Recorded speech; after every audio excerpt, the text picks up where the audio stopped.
Sandeep Shah films presents.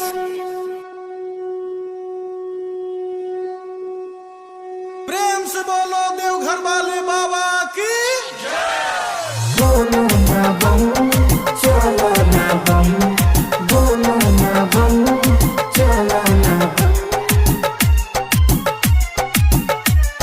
बोलो बोलो रामेश्वर नाथ की। Music by DJ Umesh, Shukipur बाजार।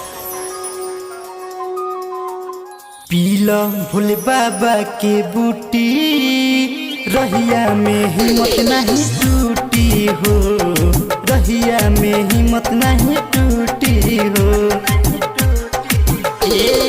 पीला बाबा जी के बूटी, रहिया में हिम्मत ना टूटी हो, रहिया में हिम्मत ना टूटी हो।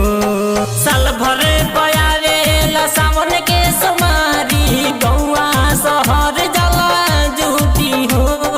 पीला भोले बाबा के बूटी, रहिया में डेंग नहीं रुकी हो, रहिया में हिम्मत न टूटी हो। बोल बम बोल बम जय शिव जय शिव, बोल बम बोल बम जय शिव जय शिव। पीला भोले बाबा के बूटी, रहिया में डेंग नहीं रुकी हो।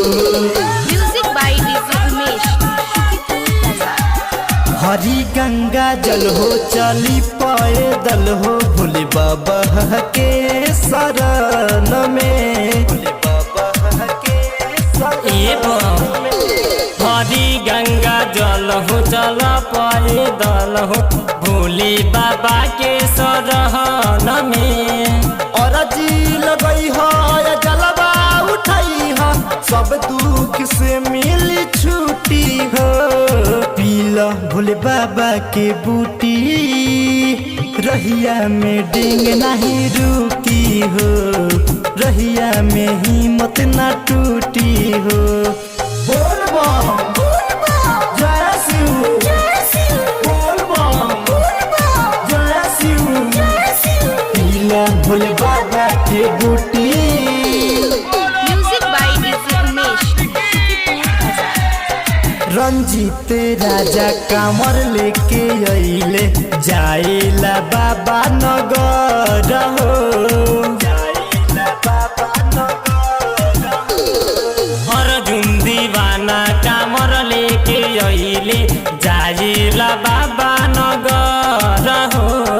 राइटर लाल बाबू शिव प्रेमी, जाके चरण आजू पूजी हो।